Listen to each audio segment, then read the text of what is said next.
Welcome to Unity Tips with Cody from Lazy Goblins. Hey everybody, this is Cody from Lazy Goblins, and I kind of just want to start a little tutorial series called Unity Tips. Just some small Unity tips find here and there that I find useful that you might too.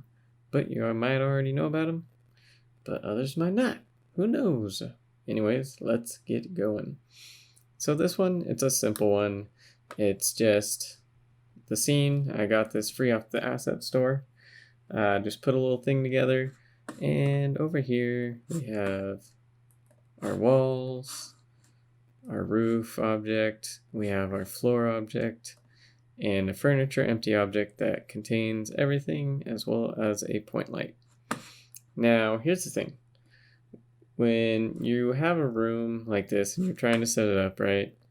Usually you'll go here, you'll uncheck the walls, you'll probably uncheck the roof so that doesn't get in the way. And then from there you'll come in and place your objects and move things around and everything like that.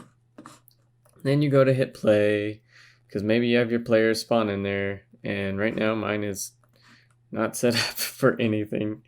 But maybe you hit play, right, and your player spawns inside of there. Yeah, let's just move the camera, I guess. Do this. Right? So maybe your player spawns inside here. Okay. Let's just do 180, maybe it is. There we go. So say your character, you have them in here, right? You did all your adjusting, you hit play, let's test it out. Oh man, the walls are gone. Now you gotta come back over here, activate them, reactivate the roof so you can get the lighting correct for the room, and press play and boom. Well, you know, that's a hassle because now you're like, oh man, something's off. That window, I want it to be a bit higher. Now you gotta come over here, click the walls, undo them, go there, move it up, come back to the walls, click it. Anyways, you get the drift, right? Well, in order to make this easier in Unity 2019 and above, there's to the left over here this little column with eyeballs. Just uncheck them, and it removes them from, it hides them when you're in the scene view. But you go to hit play, and they're all back there.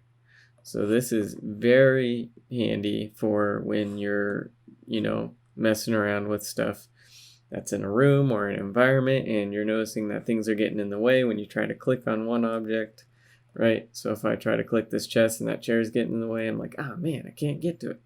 I could just, hide that chair, click the chest, all I want, I mean, it's very handy. And then you hit play, the chair will be back, the walls will be back, the roof will be back. So it's just something that's very handy, and I found it very useful so far in my daily usage of Unity, and I wanted to share it with you guys. All right, that's it for this tip. Like and subscribe for more tips. We're going to try to keep this going. We just got a new mic. Audio quality hopefully has improved. But yeah, take care, guys. Keep creating. Let me know if you find this useful, helpful. Let me know if you already knew about it. Let me know anything at all. Just say hi. We'll try to interact as best we can with you guys. All right, guys. Till next time. Keep creating. Later. And that has been a Unity Tip by Cody from Lazy Goblins.